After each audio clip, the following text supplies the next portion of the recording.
They say marketing is a madman's game. So now we turned it over to the Marketing Madmen with Trip Jobe and Darren Rand on Extra 106.3 FM. Happy Saturday and welcome to the Marketing Madmen. Trip Jobe here with good friend and frequent colleague Nick Constantino, Vice President of Sales for 680 The Fan and the Atlanta Braves Radio Network. Thanks for joining us again, Nick. Happy to be here. Good morning, everyone. Hey, first topic is going to be one that'll be great because we'll take some of your B2C experience and my B2B experience. And common challenge that business owners have is they start doing some of their own research. Maybe they're not ready yet to go out and hire either a research specialty firm or an agency that can bring in the tools. So they do their own research, which, hey, we've always said start out by watching your customers, all right? So nothing against it. But there was a recent article and study that I saw that really talked about there's a lack of diversity in research. And what they mean is, in this case, it was a little more focused on B2C, but that there's biases and things like that. So when companies go out and do some research, they really don't get a full range of the market. So let's start on that a little bit. Any examples or anything that you can think of in the sports world or your background that, maybe be some reasons and examples of what has gone well or gone wrong in this area, Nick? Sure. I'm going to end up throwing this back to you because I think that's something you got more experience with. But what I'm going to say is that it depends on the kind of company, right? One of the things, and again, we've spoken about this in the past, but the new data landscape makes market research not quite the same as it used to be because you're learning these things in real time. So one example, at its core, Live Nation was not a concert company. Live Nation is a data company. Every time you go to a concert, it's pulling data points. Every time you search, you browse, all those systems weave into each other. They scan your social media if you link it for artists you like. So you are learning the market research in real time. So it has become more, as opposed to where it used to be, you have an agency and there's nuance to it and you're looking at all these different factors. Now you can do market research in real time. So it depends on the kind of company. Number two is ultimately the flaws, like you said. If you're doing your own market research, you have your own biases. And then if you pay a company to do market research, they're going to most likely provide the data in which they believe you want to see because that is how you are rewarded. They're never going to show the negative things. And again, data can be manipulated a number of ways. Let's say for a radio station, let's say simply our listeners don't buy Fords. Well, that's an opportunity. Maybe if you marketed, they will buy Fords. So the data can be used in ways, and I think that's a really big problem. And I think you hit on a big thing. Okay, and number one of things to look at, you said you talked about biases, and people kind of choose subconscious biases. It's a huge part of psychology is subliminal and subconscious biases. And the first thing when we see, from a research standpoint, is someone will go out and they will look first. Let's research our customers. All right, so let's start there. Okay. Nothing wrong with researching your customers, but again, there's a bias. How do you select those customers? Of course, is it pick the ones random or is it the people you want to hear? We see it all the time. So number one is just looking at your customers and going, wait a second. What's the cross section that we're trying to create? Sure. You're picking all the 5-star reviews. It's easy to say you're doing great when you pick the 5-star reviews and, the 1-stars, those don't count. Well, yeah, they do because that's how you find out who your customers are. And then who, from past customers, do you go to that step? And we see that a lot of times with companies of, no, there's reasons they left. Well, maybe you really want to dig into what those reasons were. And maybe they weren't the things you were thinking about. Maybe it wasn't price. Yeah, I think psychology's got just workplace psychology here and the kind of managers. And usually what happens is you blow that off as, it was a different manager. It was a different regime. Well, those decisions still matter because one, people hold biases for a long time. And two, you can't take out the negative parts of it. And again, if you hire the external company, what are the flaws there? Because there's as many flaws there. If you're paying someone money, they're going to tell you the things that they believe you want to hear because that's how you get renewals. Telling them they suck is not the easiest way to get that contract extended. And ultimately, that's what these businesses are here to do. So let's go to, you do a lot of events, all right, here at 680. And so it's kind of event season, tailgate season and the like. I'm sure there's times where either your clients or you guys are helping out and you do some research at these events. So another bias is, do you have a list of what you're trying to accomplish, who you're trying to get, versus it's kind of like a trade show. People come in and whoever's doing the questioning starts gravitating to people they want to talk to, whether it's how they're dressed, how they look, whatever.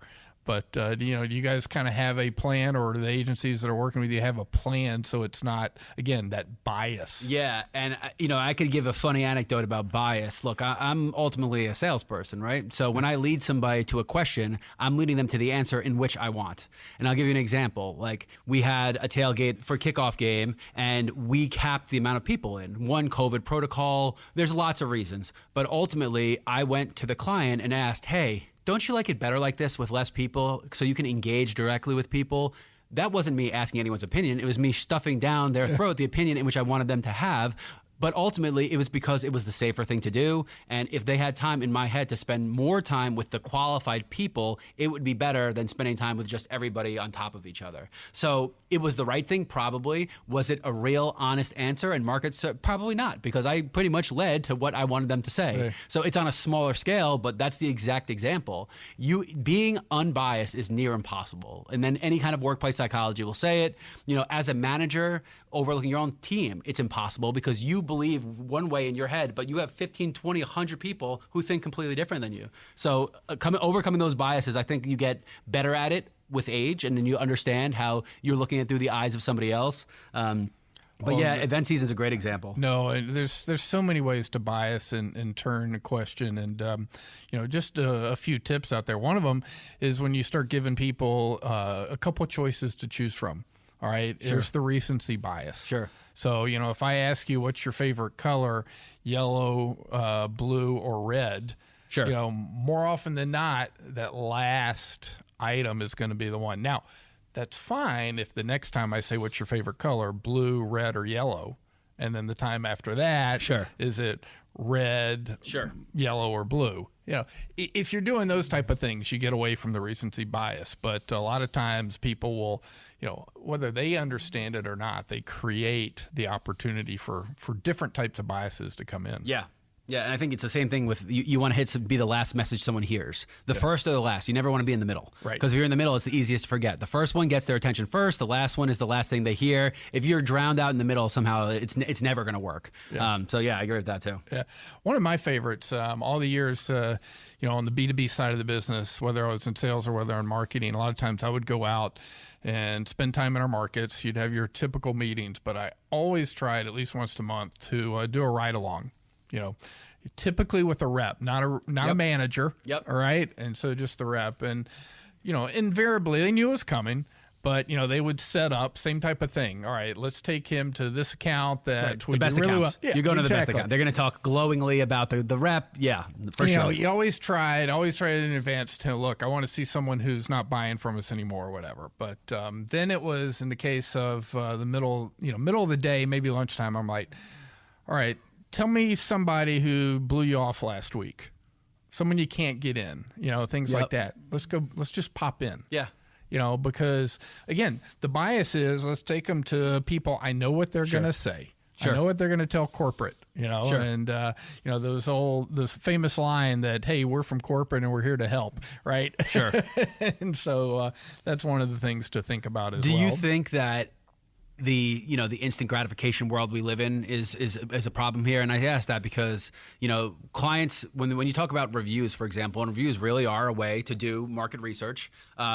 People put systems in place to shield the bad reviews, and they're only talking about good, positive reviews, and there's systems to do that. So, even that real time is jaded. And then there are companies that you can pay for reputation management that are literally stripping away reviews because, well, that had to be your competitor that was coming on and saying that. Well, was it really, or was it someone that you pissed off so bad and you're ignoring that to pretend like everything's rosy? That only lasts so long. Reputation, especially digital reputation, it only lasts so long. So, again, I think that the world of instant gratification, I think the digital landscape and how as people we are trained behaviorally to look for information is an imperfect system. Yeah. Well, but you hit a great point. And, I think from the larger mass and consumer brands, let's talk restaurants for a minute on the reviews. They only last for so long, but they may only be pertinent for so long. Sure. All right. So look, right now going through the Great Resignation and others, there's some businesses that are struggling. They might be struggling because of people. They might be struggling because of getting product. All right. So that recency reviews, even if they're poor, I think many people will look at that and they'll go back a week or two. And granted, if it's really still bad, they're going to make their decision and go elsewhere. Yeah. Right. Now you get into B2B and you don't have the number of reviews, and you start to dig in and see a little bit different pattern. So I think there's a little bit dependent on what market it is and what's the time frame that's relevant. Yeah, and on another note, I also think that that's also how you've done as a company with brand reputation and your people's affinity towards you. I'll give you an example. So as we were going through our digital transition, because I'm in the weeds all the time, I hear complaints about our app.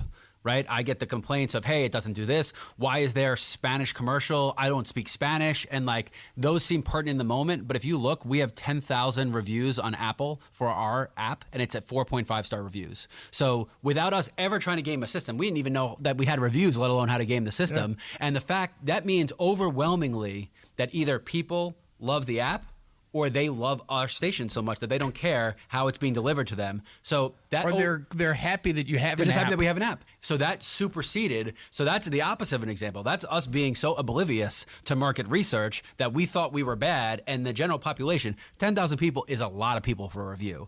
You probably maybe 5% of people actually do a review. So you're talking 200,000 people that have that app that are saying, this is a good app. Because again, who reviews? Either the people that think it's the best or the people that think it's the worst. Right. That's why if you look, no one ever gives 3 stars. You're either pissed off or you're super happy. so true. So pretty much we were oblivious to market research and then found out, and pretty much by hiring companies to come in and look you guys have done a really good job with it. And I'm like, who knew? Yeah. So it goes, and again, I think that's also the brand affinity.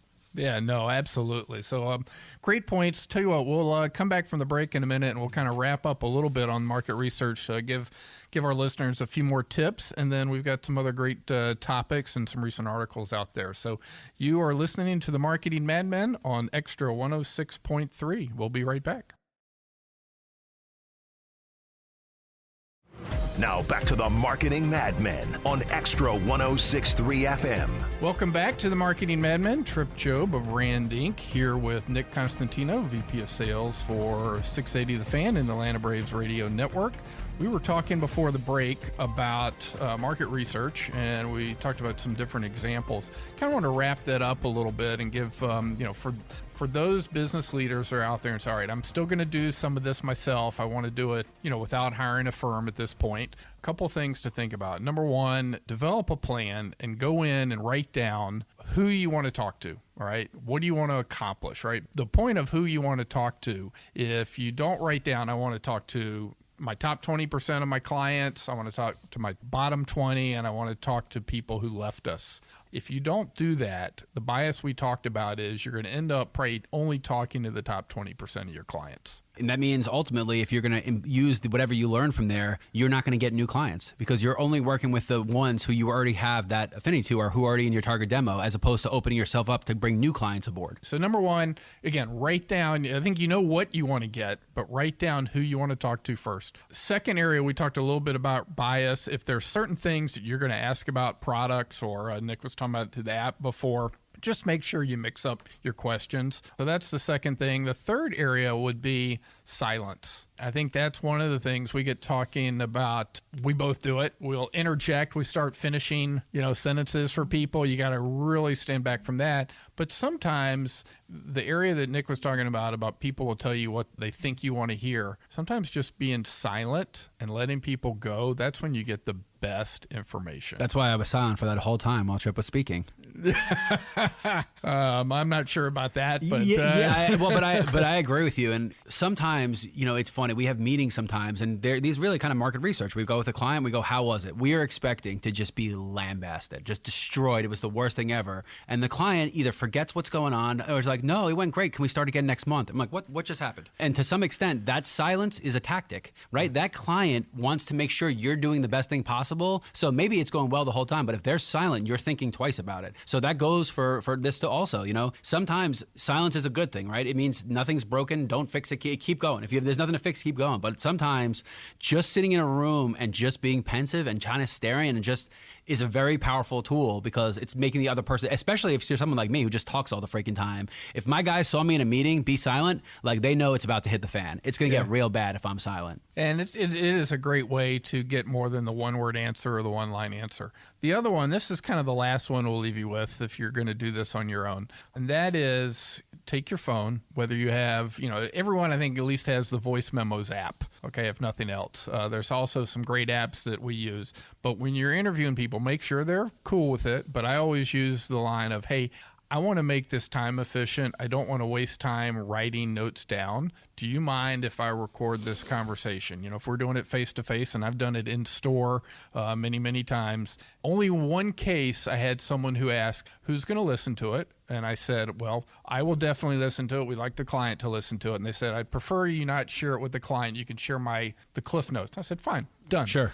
But there's two things. A, you get the full breadth of the conversation. But two, I would tell the business leaders, go back and listen to it. Listen to the questions you ask. Obviously, you want to hear what they're saying, but also listen to how you do it, because that's the way you're going to learn. Nick was talking before about how you start to bias and ask questions you want answered. It's a great way to do it. Yeah, and I'm going to go one further here. This might sound a little crazy, but one of the things I found is change the medium. So there's software, Dragon, there's a whole bunch of softwares that take audio and turn it into text, right? Record it, but don't listen to the recording. Have it right back in text and read the transcript, because you think about things so much differently when you approach by consuming it a different way, because again, inflection and voice, all of those things make you think things to be true that might not be true. And a good salesperson, again, is going to be able to say anything that they want, that they think you want to hear.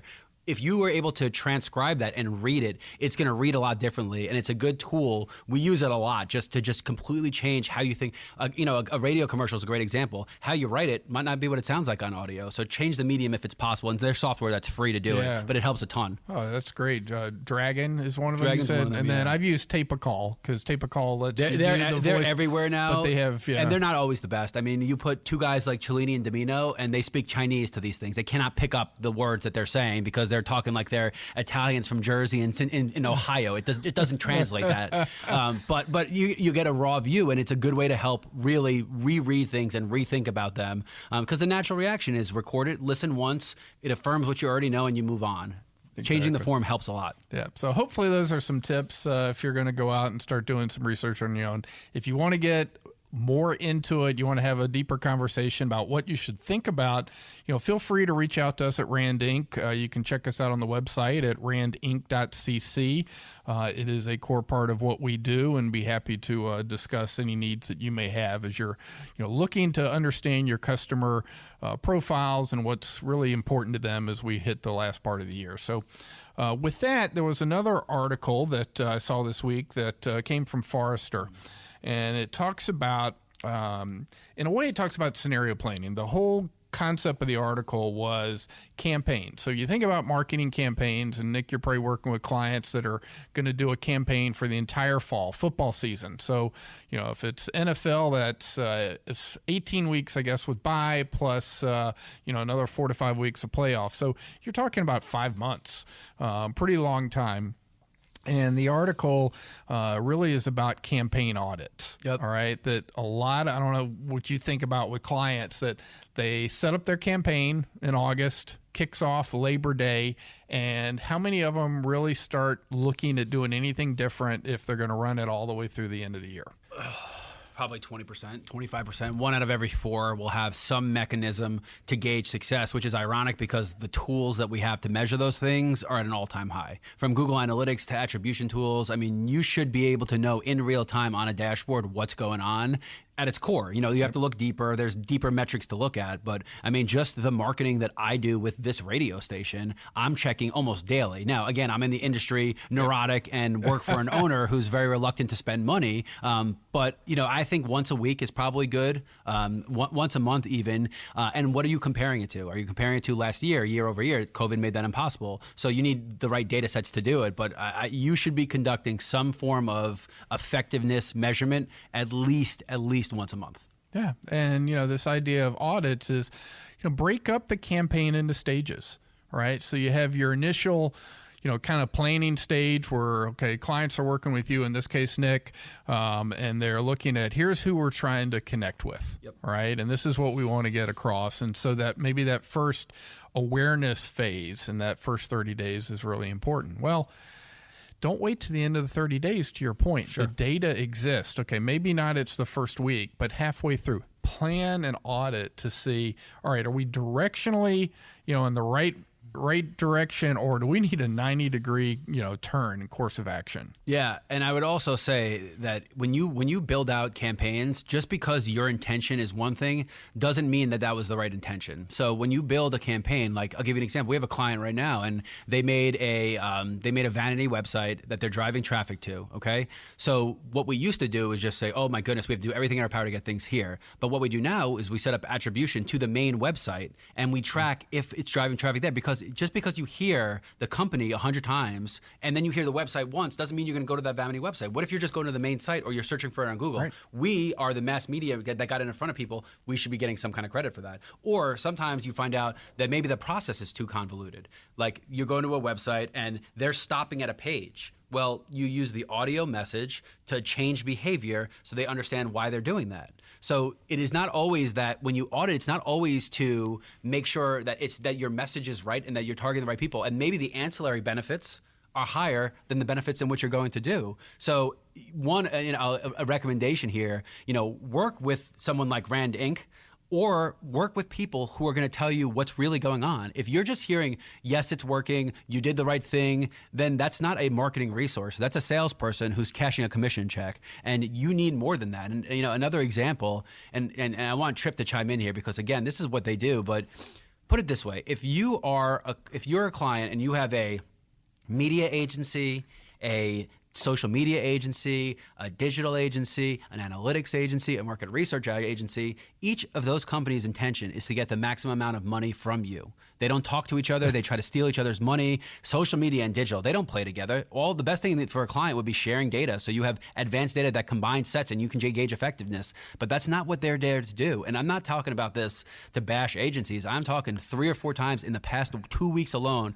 I have had this problem where the client's interests are not what are held in mind. It's making each individual agency look as good as possible. And that is a huge deterrent from success, especially in today's age where there's so much going on. There's so many ways to reach people. If those agencies are not talking to each other and you don't have the lingo or the ability to, you need to hire somebody that can do that, because it's incredibly important. Oh, thanks for bringing that up, Nick, because I spent 25 years on the other side, the corporate America side, I guess buying agency time and buying consultancies. And no, they're looking out for you, but only in their view. Okay, it's like blinders on a horse, all right? So they're only looking what's straight ahead of them, and how if they're an email agency, if they're a ad agency, they're only looking at it, how do they look good, to your point, and how do they get the renewals from their standpoint. And it is such, a multifaceted, integrated market now that you have to look at. And I go back, this was 10 plus years ago. At one point, we were starting to do more and more with e-commerce and digital. This was at Nina Paper. We were starting to get into some other new areas, doing a lot of, event type programs as well. So it was probably right around the beginning of the year. We brought in all the different agencies, our digital agency, our PR firm, our traditional design and market agency. We even brought in our printer. Okay, so we had, in those days with Nina, we had a core printer who also did fulfillment. And we had them all for a 2-day meeting with our team. We even brought the president in for a little bit of time so that they could hear what the overall message for the company was. Vision, 30,000-foot view. Yep. The things that we came out of, moved us 6 months ahead. It also was not what we intended, but created cost-saving opportunities. By bringing the printer in this case, with the designers and others, all of a sudden, ideas that started to flow up, the printer would say, hey, well, if you could do it this way, this will cost me 12 cents less a piece than this way. It's the dream. All right. And, the digital agency, to hear what, our design firm was going to be focusing on, hey, we can we can build this. And then PR says, oh, great. Well, that's what we're going to focus on the first 3 months. So long-winded answer to your question of you have to have someone, yourself or someone else, that's going to bring those agencies together because of their own volition. Yeah. They're charging down their swim lane. That's what they're tasked to do. Yeah, and it's not a criticism of them either. I mean, everyone's got margins to make. They got companies that exist. You're better off using them than trying to do everything yourself, but without an internal member of your team who understands how those things come together holistically. And again, that's another self-realization mode. Is that person capable? Because I'll tell you, one of our problems here for a long time was we didn't understand the digital space. We were playing, we were swimming in a pond that we had no idea about how to do it. So our natural reaction is what? Oh, it's digital stupid. Digital stupid. Yeah. So like a running joke was our owner thought the internet was a fad. And I tell people that, and I'm dead serious. Like it'll be gone. The internet's not going to exist. And the same guy that's on a BlackBerry has no social media accounts. So ultimately, have that realistic talk. If someone doesn't understand how all these things work together, hire an agency that does. Find somebody that can help you with it, even if it's just as a consultant, to look over the planning, your shoulder during the planning, to say, look, if this agency is going this way, this might not help you here. And how does this come together? I love the idea of having everybody in a room together, but realistically, in today's day and age, I mean, it's not. Sometimes it's not possible. Well, and we did it 2 days, one time a year. It's amazing. And but yeah, it's not. You only have to do it at that planning. And David's not bad for thinking that maybe you don't need social media accounts. So there's some positive to that. The other analogy I'll put in, driving in today, crossing the river, and I see them all the time, but it's very much like, the rowers. All right. So you got these teams of 8 rowers, and then you got the coxswain. Right. That's what we're talking about, because otherwise, who you need in your boat. You need your PR firm. You need your digital agency. You need your analytics firm.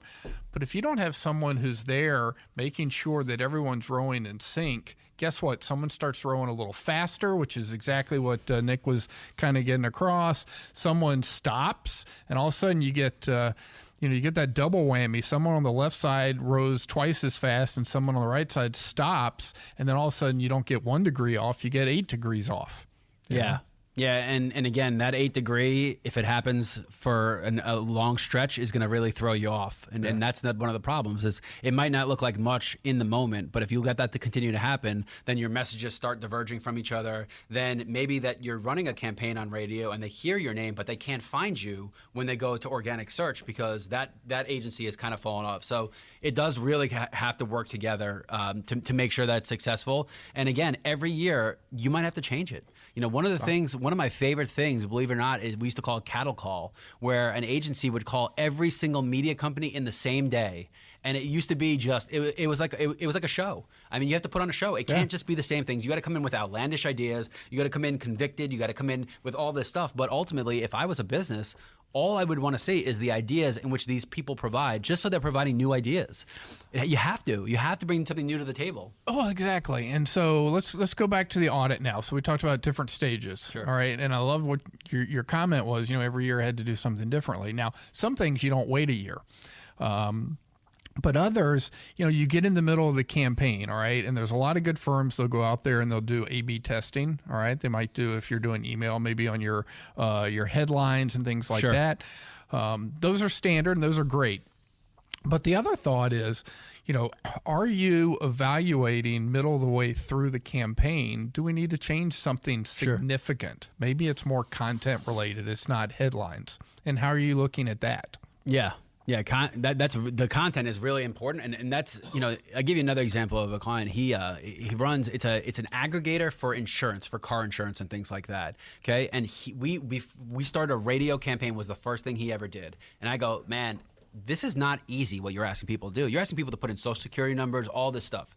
Why are they going to do that if they don't know who you are and don't trust you? So we used an endorser to say, guys, I did this. I saved $1,000, man, and it's the best insurance I've ever had. You should try it. Yeah. Okay. He's getting 25 to 30 a week. Deals closed. He's only getting 35 to 40 people that go on the website, but they're all closing. So he brought in a digital agency and he brought in a social media agency. The digital agency is driving 20,000 page views to that site. He hasn't closed one single one of them. Why? Because your process is convoluted. You're not instilling trust in people because you exist. They're getting to your site, but once they get there, like, why am I giving this guy my social security number? Yeah. So we use so now ultimately we're going back and taking the radio message and incorporating that into the digital message, using the audio from John Michaels to say, hey, I'm on radio, trust me, use this. And one, I don't think a campaign's ever been done with radio first and then goes to digital. Two, I don't think I've ever seen digital companies eat crow and say, oh my God, radio beat me. But ultimately, that kind of process and doing those things has to be done bi-weekly, every other week, to make sure that these things are working together. And that campaign audit, like you said, man, you got to do it. You got to do it, especially when the campaign first starts going and when you know you haven't done it in a while. Complacency is the enemy of marketing. If you think you're going to do the same thing over and over again, Exactly. And here's another tip that I used to do when I used to have our agencies in. So we'd get the monthly reports.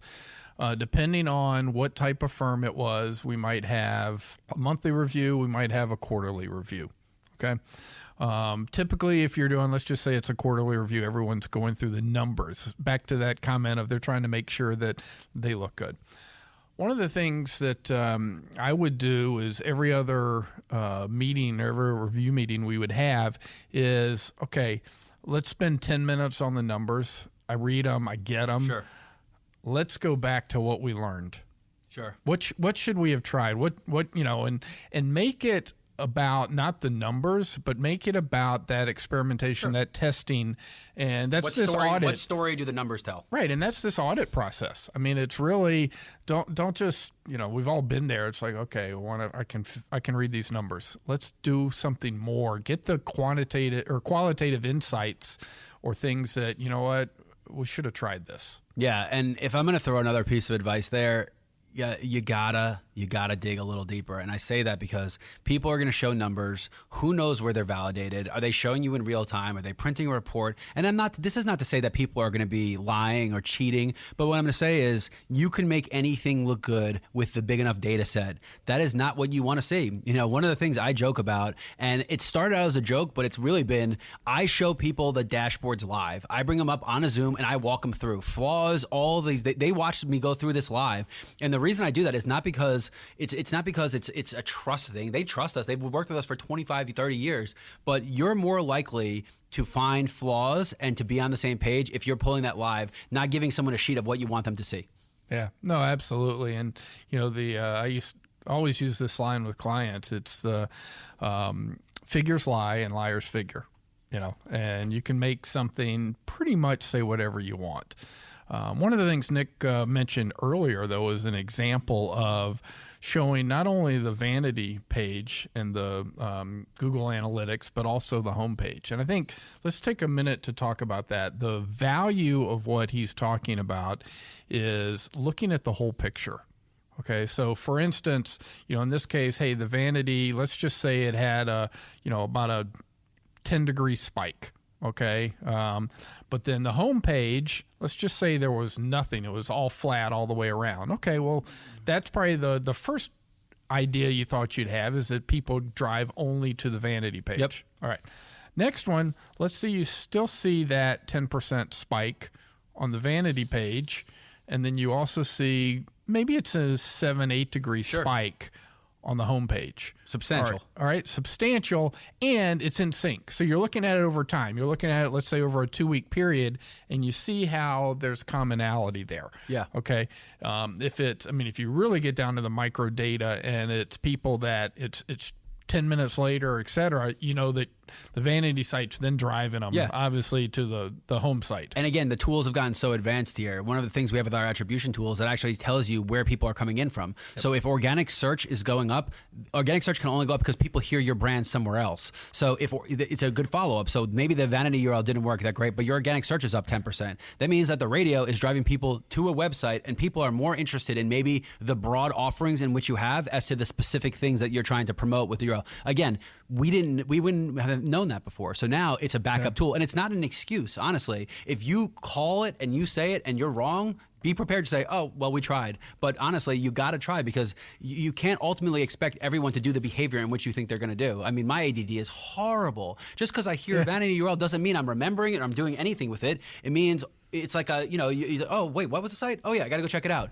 And you might just go look at it, and that's the first step in a sales cycle. Is just that you heard it, and maybe you like jolted in the head, and that makes you remember it. But that is something in which the marketing medium helped to accomplish, and that deserves credit to some extent. Absolutely. No, and again, first step, and really again looking at the total picture of the numbers, and that's kind of goes back to having this audit and this idea of auditing your campaign. So when we come back from the break, we're going to have a little bit of fun. Not that we haven't already, but we'll talk a little bit about some maybe some great campaigns, some great ads, as well as some poor ads that we've seen over the last few weeks and months. So you are listening to the Marketing Madmen on Extra 106.3.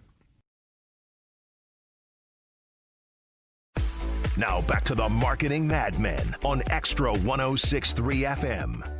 Welcome back to the Marketing Madmen. Trip Jobe here today with Nick Constantino, VP of Sales for 680 The Fan and the Atlanta Braves Radio Network. And as a reminder, I'm with Rand Inc. And we've been talking about, first off, a little bit about market research and making sure you don't fall into some of the pitfalls of market research. Number two, we were talking about a great article about making sure you have an audit process along the way in your marketing campaigns.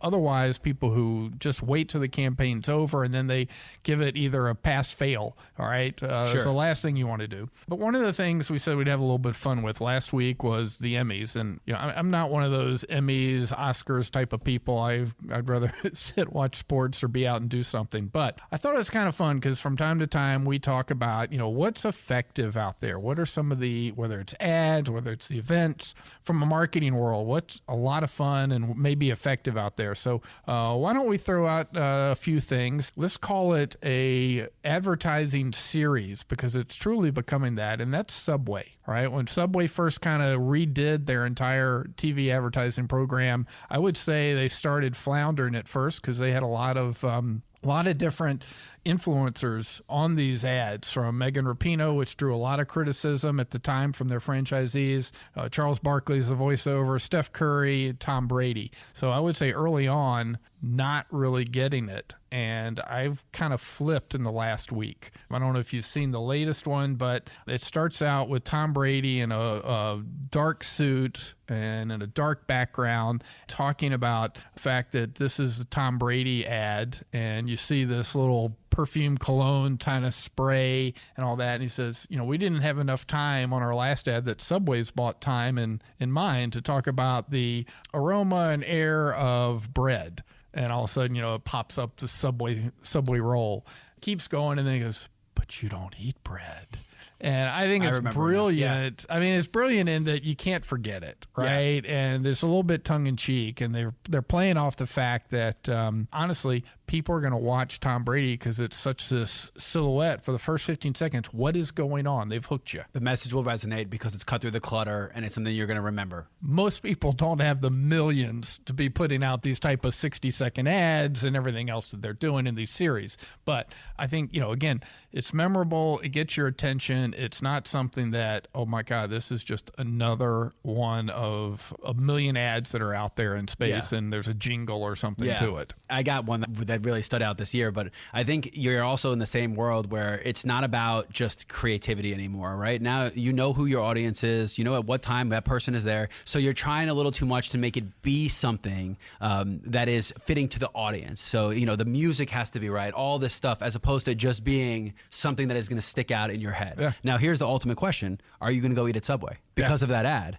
So it may have been, hey, we're in desperation mode. Our tuna was 0% tuna. We need to pay $1 million to these people. But is that going to make you forget the fact that tuna was 0% tuna? To be honest with you, for me, as of right now, I used to eat Subway all the time. Yeah. That ad is not going to change my behavior, that I'm going to go to Subway over Jimmy John's or anything like that. Now, there was also, they used to have $5 footlongs and I was broke, so a $5 footlong was like the greatest thing on earth. But the wanting to get everyone's attention is half the fight. In that commercial, it didn't say, hey, we broke our trust. We're going to do everything in our power to get it back. It's just trying to be clever. And I think when you see those kind of ads, my personal opinion is that that's a company in trouble more than it's somebody that's, because again, somebody didn't leave the lexicon of conversation. They broke trust trust with people who thought they were eating real food that weren't. That's a great point, and one of the ones that Jersey Mike started this fall advertising on TV. I mean, they were huge at the U.S. All Open about tennis. charity. It was all about, to your point, and I didn't put it together right away because I'm not a huge Subway eater.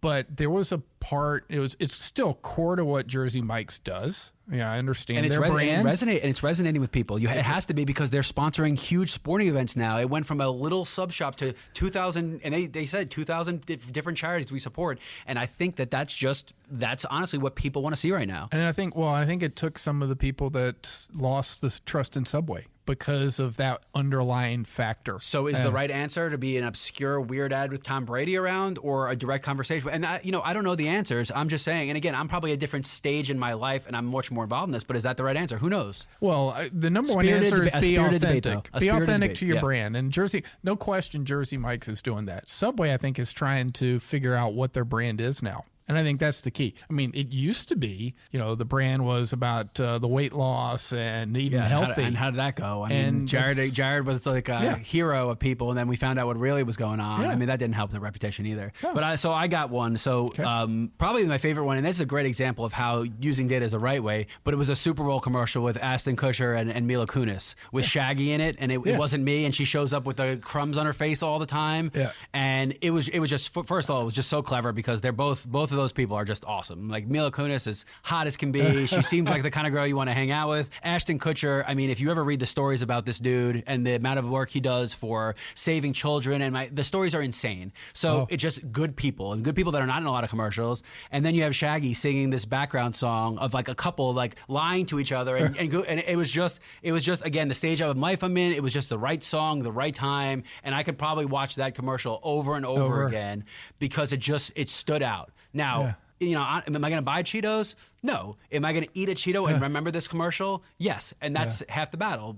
So again, that one, it was a Super Bowl one that really stood out to me. I think one of the downfalls about advertising is everyone tries to do the same thing at the same time. So, Super Bowl, everything's about America. Everyone's trying to play the same games all the time. And I think I encourage people in these situations to do something to stand out, because when you do stand out, good or bad, any press is good press, they say. When you stand out, it usually drives something for you. Yeah. One that we'll call it under the category of best supporting actors and actresses is just seen it now with the upcoming release of the new Addams Family. Progressive is now. I think it's really cute. I think it's actually well done in how they tied it in. Now, granted, we all know they've got more money than they should have, and they're on TV all the time with their ads. But at least it's it's entertaining, and I get you get the shtick, you get the tie-in. I'll be curious to see how that goes and what happens now with movie. You can do an Addies, if you will, just for the insurance agent, because that is every commercial they do is just something that just ingrained in your head, and even the audio commercials are getting good. We listen to some podcasts and they're on there. That industry in itself is just unbelievable. How much money is put to advertising. Makes you feel bad when you pay $200 a freaking month to a company who's just taking that money and producing extravagant commercials versus actually maybe helping people be better drivers. I don't know, but it is one of those industries that is just it is a marketing behemoth. Yes, absolutely. Well, and I think a couple of the behemoths use Shaq as well. So I saw 3 in a row with Shaq on it. It was Papa John's. It was the General. 3 in a row, back to back with him. And Shaq used to be in this building. He does his stuff with Turner now, but he did 3 years of podcasts in this building. And the personality in which he portrays is the person in which he is, which rarely happens. So the aloof but always kind of around and knows what's going on, that is Shaquille O'Neal. So that's what I think makes him such a genuine commercial guy. Is that's really him. All right. Well, hey, this has been fun, Nick. I really appreciate you jumping in again. And a couple things we'll wrap up real quick. Our 3 things for the day is, number 1, if you're looking at market research, make sure you write out a plan and understand who you want to talk to. And if you're not sure, reach out to an expert. Second, campaigns. Think about auditing your campaign throughout the campaign, not wait to the end. And the last thing, we had a little fun, but the key about advertising is be authentic to your brand. So with that, we'll be back next week. And you have been listening to the Marketing Madmen on Extra 106.3. Have a great week, everyone.